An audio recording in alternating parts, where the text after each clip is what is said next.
The Lauren Agee case was hastily closed by authorities, but many questions remain. Come behind the curtain with private investigator Sheila WYSOCKI as she uncovers the truth about what happened to Lauren. This is Without Warning. Sign up for my Patreon where you'll receive the inside scoop to the Lauren Agee case as well as future investigations. Choose from 3-tier levels that include evidence such as police report, profiles, autopsy reports, photos, and much more, so you can make your own informed investigation.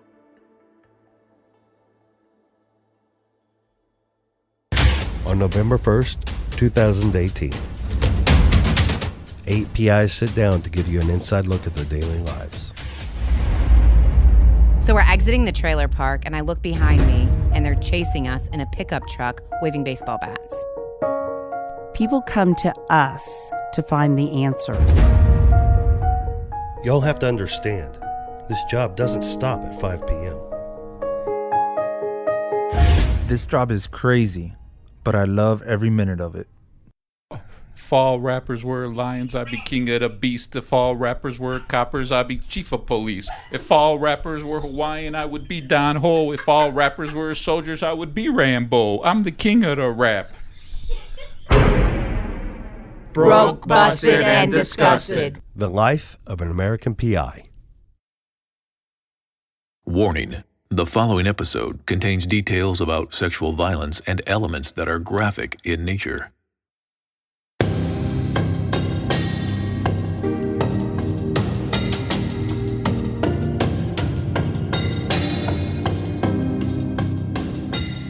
Thank you all so much for loyally listening to this podcast. Your tips, thoughts, and insights on the case have helped me look at it in a whole new light, bringing new evidence to the table as well as filling in missing puzzle pieces. We will continue to investigate until the case is closed, and we will also continue the podcast. With that, though, there will be times that we need to take a break because I am a full-time private investigator working on cases.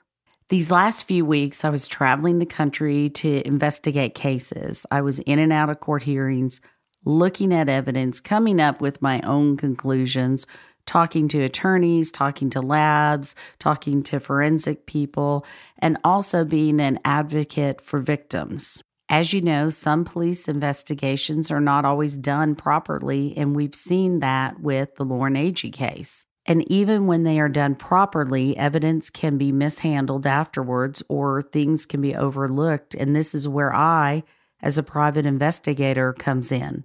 Sometimes it takes a third party looking into a case to see missing puzzle pieces. I spend day in and day out reading through police reports, digging through evidence, looking at crime scene photos, and going door to door to talk to those that might know something. This is my process with my cases. I also find it helpful to get the case out in the public eye, whether it's the media or through an avenue like podcasting or even CrimeCon. This is also why I generally work with a team of private investigators that I trust with my life. Something I may not see is potentially the most obvious to them, and vice versa. I have a group of 7 private investigators that I work with, and when I bring them a problem within minutes, because we're so diverse and we see things so differently, they come up with a solution. The 7 investigators that I handpicked because of their integrity and their intelligence on my cases and in my professional career are people that I also have a blast with. And we came together after CrimeCon and decided to do a podcast called Broke, Busted, and Disgusted: The Life of American PIs. We don't always see eye to eye, but overall, we're all looking for the same thing, the truth. In every single one of my cases, that's all I'm looking for. That's why I want you, the listeners, involved. The more you all are involved, the better off it is for this victim, Lauren Agee. It is imperative that people get involved and look at these cases. I have been overwhelmed and impressed with what I'm getting. Over the next couple of months, I will be fully dedicated to my investigative work, which will unfortunately mean larger breaks in between episode releases. I hope you will be patient with me and continue to follow this case, as I know you loyally will. Thank you again for all your hard work with this case, especially my Patreon members who have had extra insight with this case and are constantly sending me their thoughts and ideas as to what could have happened. Now, if you recall, in the last episode, we revealed there was a fifth person on the cliff camping with Lauren, Hannah, Aaron, and Chris that weekend. His name is Brix Gambrell. When I first started investigating this case, I had no idea Brix even existed.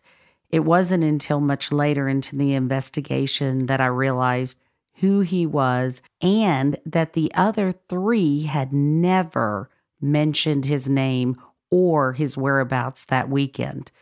This was extremely perplexing to me and immediately raised a red flag in my mind.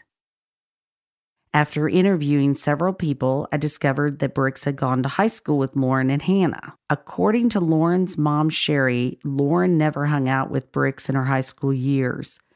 Brix was friends with Aaron, which is why he was there that weekend. Not sure if y'all caught it, but in the first episode, we mentioned his name because he helped Aaron set up the campsite. What we know now is alarming. You are going to hear more from Chris Stout's deposition.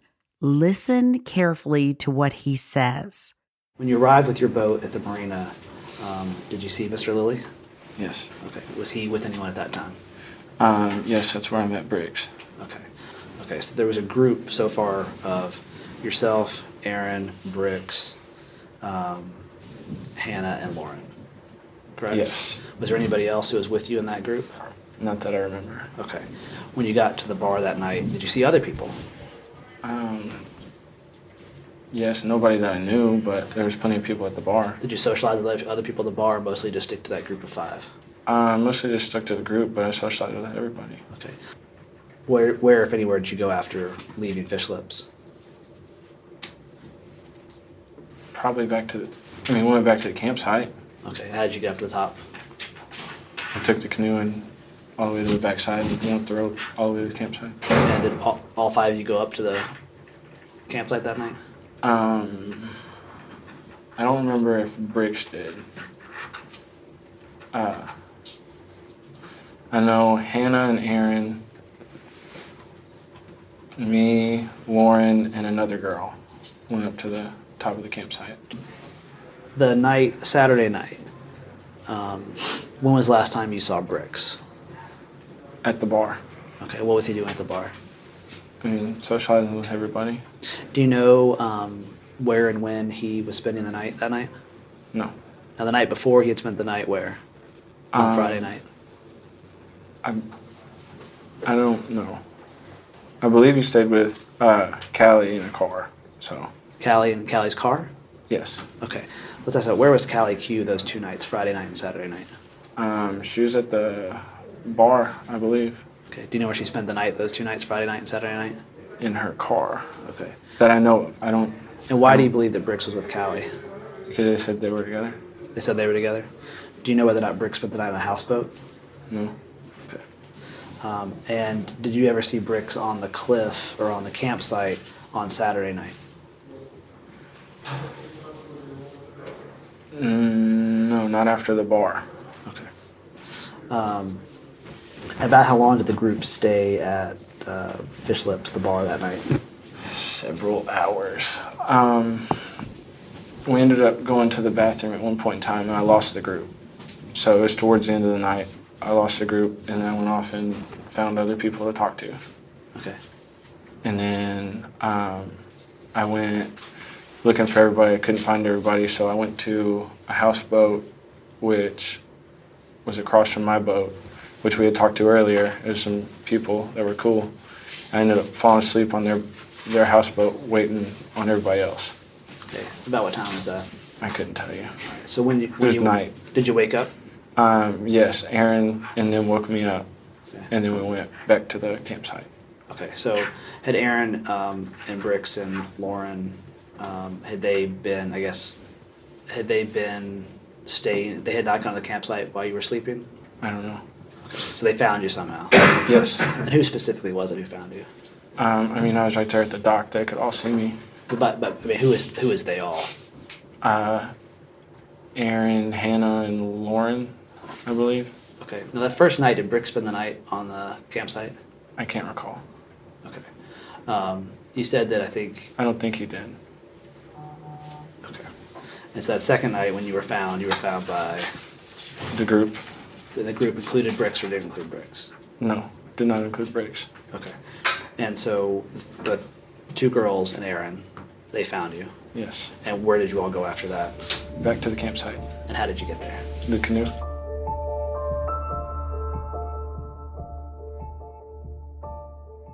Did you talk to Aaron and Hannah and Brix about the fact that Lauren had died?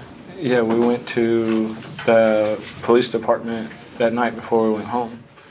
And I guess that's where they took all of our statements, or that's where they received all of our statements and stuff. So. Did you all leave the police department together? All separately, but yeah. Did you all go get dinner together? No. You all went separate places? Yeah, I don't know what they did. I went home. Did you take your boat home at that time? Yes.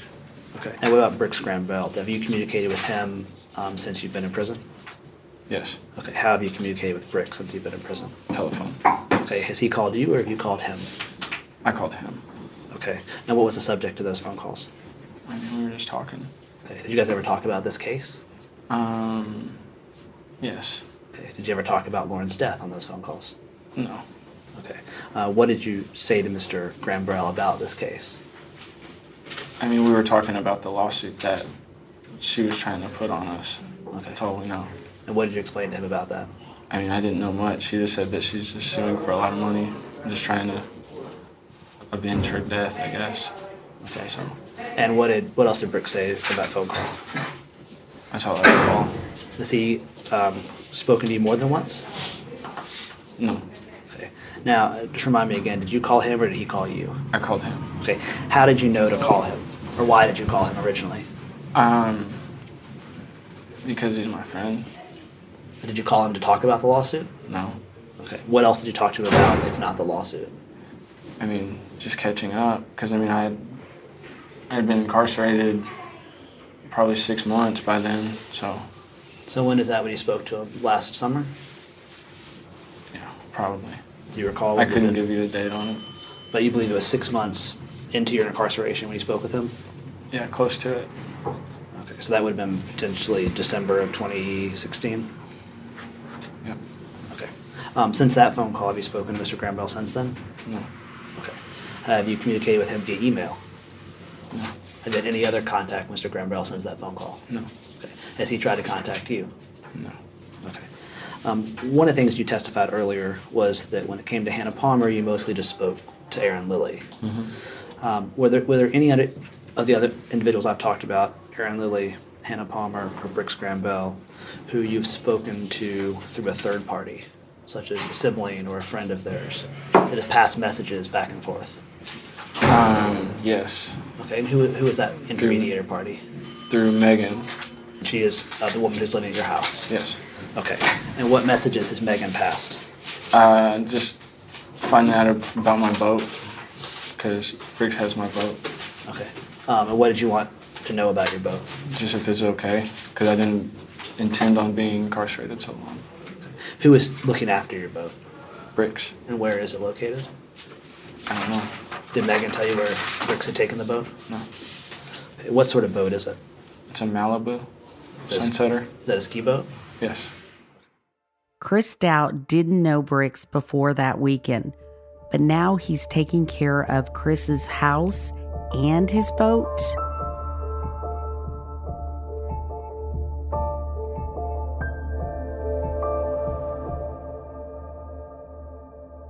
A few weeks ago, we received another anonymous tip. During my conversation with this person, they mentioned that they had a casual conversation with one of the campers. Listen to what they told me. I don't really know where to start because there's so much I want to talk about, but I guess I'll start with me and Chris. Yeah, we have been friends for a very long time. We rode motorcycles together and a lot of stuff. And basically I asked him like what happened because all my friends are telling me. I didn't really know Lauren. I knew of her. But all this stuff I'm hearing, and so I asked him. We were alone, and I asked him like straight up, like, dude, it's just me and you. What happened? And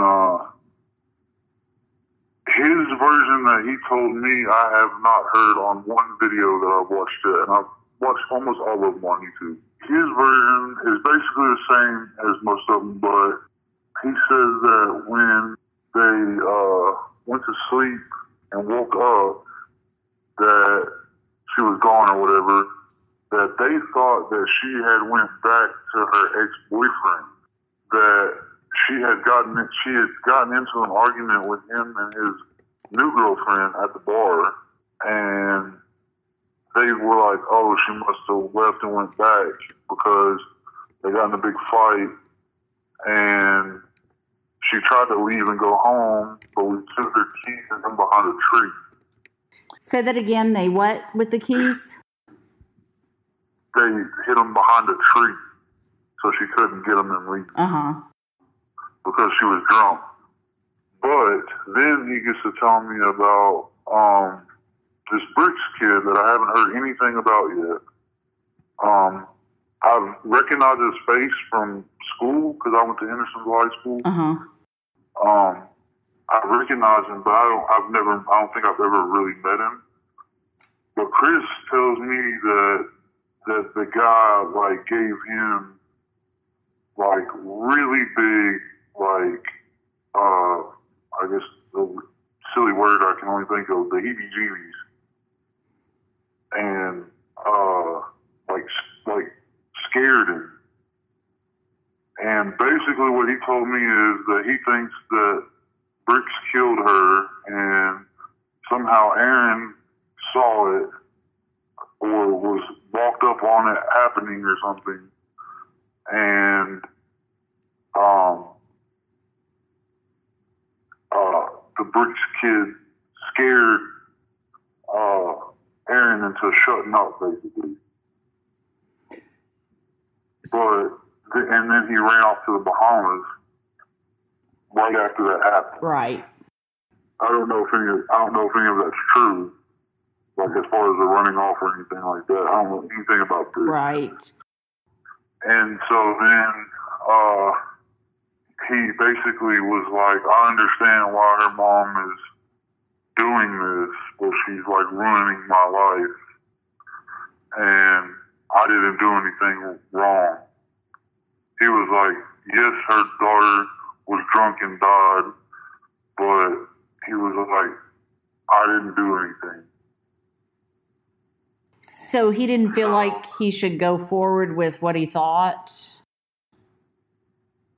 That's what I asked him. I was like, well, what's going on with the investigation or whatever? Well, because he said, all right, I'm sorry, let me back up a little bit. He said that, they thought she ran off. But then, I don't know why he would come back and tell me that the Brix kid gave him the heebie-jeebies. Right. Like, I don't understand. I guess because he said once they found the body and they thought she fell off, he tells me that he thought that maybe he would have done something like that. It just struck me as really odd. I've been thinking about this for a long time. The case got closed and I didn't know what to do after that. Sure. So yeah, that's about the extent of our conversation. He really didn't want to talk about it. When I asked him at first, it was kind of like I caught him off guard because me and him joke around and play And when I asked him about something serious, he was kind of like a deer in headlights. At first, he was going to change the subject. Kind of, it seemed like he was kind of trying to like steer away. He was like, "Oh, it was just kind of an accident," and he was being real vague. And I was like, "No, what happened though? Like, what really happened? You were there." And then that's when we started talking about it.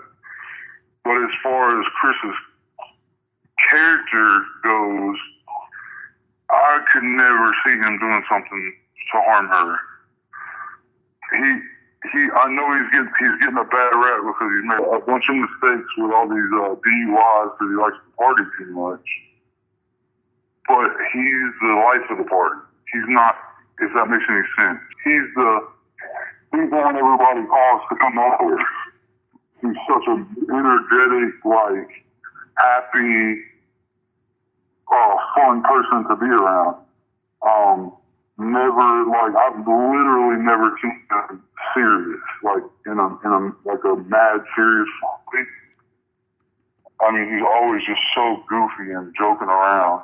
Even when we ride motorcycles, he would do all this crazy, goofy stuff just to make people laugh. So how did he come up with that story? I mean, does he know it or, you know?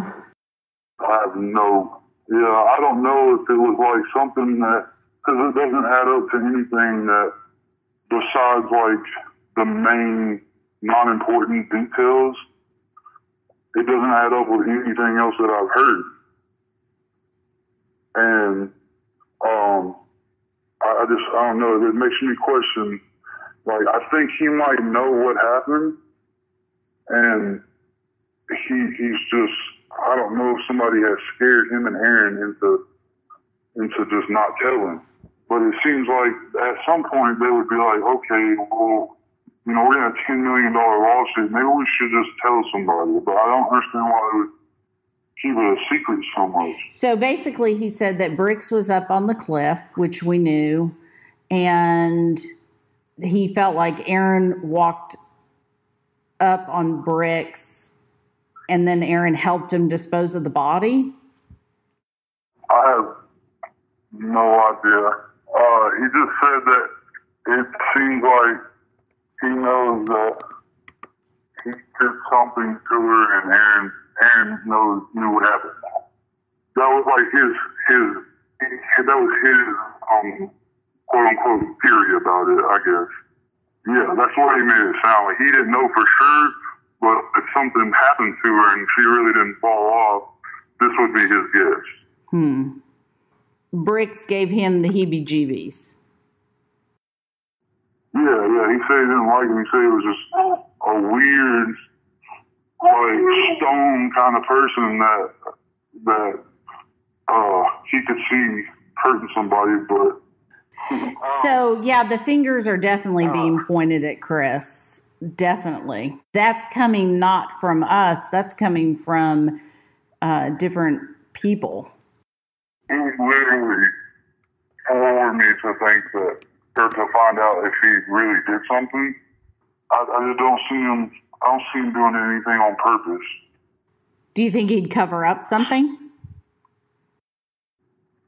I think that he might be bullied into not telling something because he's out of fear.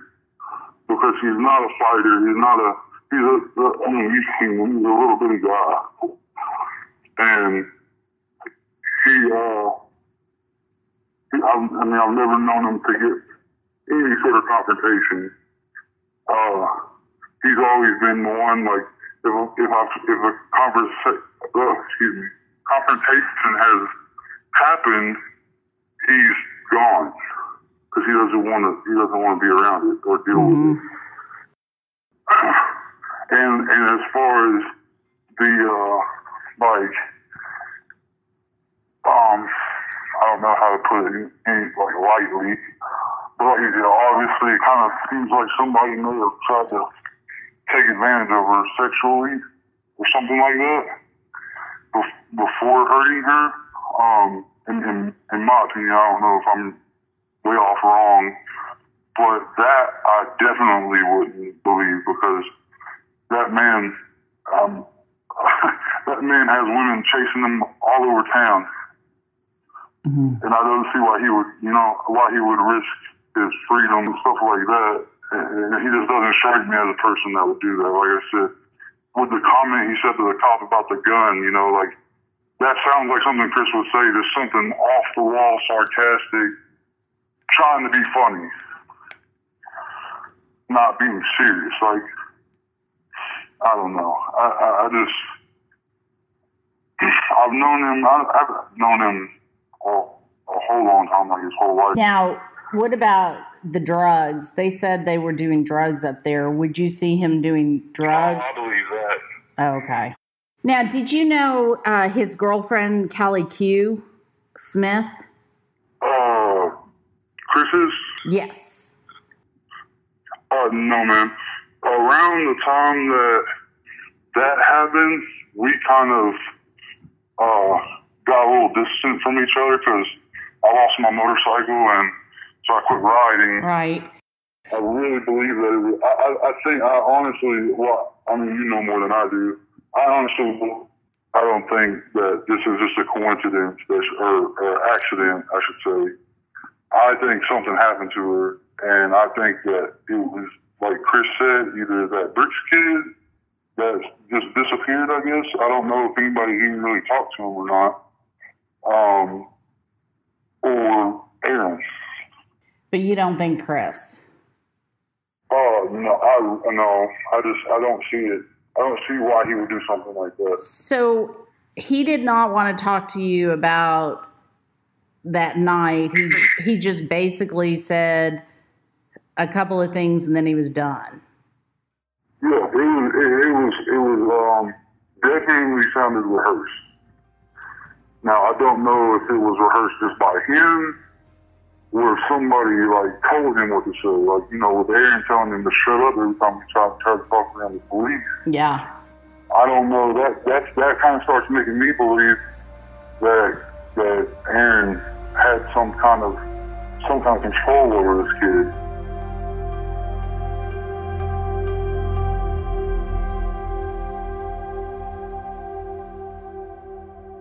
Sherry Smith called me to talk to me about Brix showing up at her house. This is Sherry Smith, Lauren's mom, describing the details of her encounter with Brix. Yeah, it was very awkward when Brix showed up at our house. It was like the day after Lauren had died, and I was in my bedroom. I just was having trouble getting out of bed, and Mike comes to the door and he says, Sherry, there's a guy here that knows Josh, went to high school with Josh, that wants to talk to you for a minute. And I'm just, at that point, I'm just in shock. I can't breathe. I'm just like, oh my God. And so I get up and I put, kind of a robe on, and I go out there and I'm like, yeah, can I help you? And he's like, he looks at me, and I've never seen this guy before in my life. Okay. And he's looking at me like, hi, my name is Brix. I was, at Wakefest with your daughter. And I'm like, okay.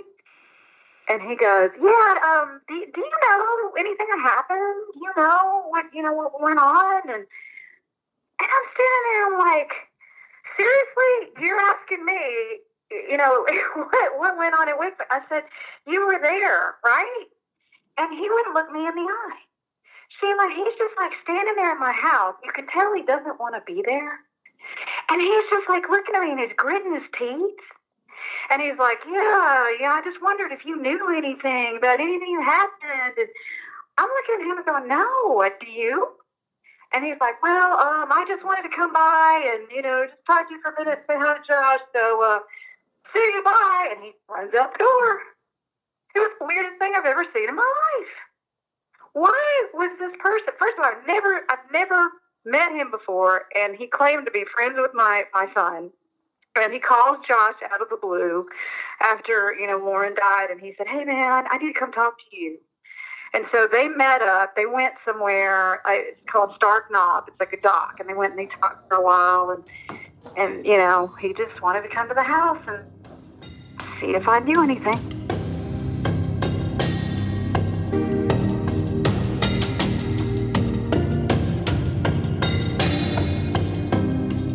Lauren's family gives their full permission for any and all details to be shared in hope that the truth will come out. If you know anything at all, call 1-888-599-0008 or email tips@SheilaWYSOCKI.com. Next time on Without Warning. When you go out and slander my department about something, then I'm going to try to straighten it back up.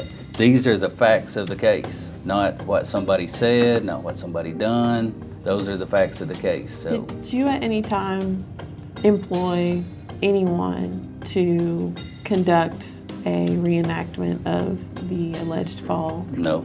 Why? Because we do not know where she fell off at. Without Warning. Host, Executive Director, and Executive Producer, Sheila WYSOCKI. Producers, Katie Zitzman and Aaron Parker. Editors, Katie Zitzman and Aaron Parker. Mixing and mastering by Resonate Recordings. Narrator, Tim Evans. Thank you for listening to Without Warning. Make sure you subscribe to the podcast and leave us a quick review to help others discover it too. If you or someone you know knows something about this case or the people involved, you can submit tips by emailing tips@SheilaWYSOCKI.com or call toll-free 888-599-0008. If you have questions about the Lauren Agee case, call 888-599-0008, extension 3 to leave a question. You may also email questions@SheilaWYSOCKI.com.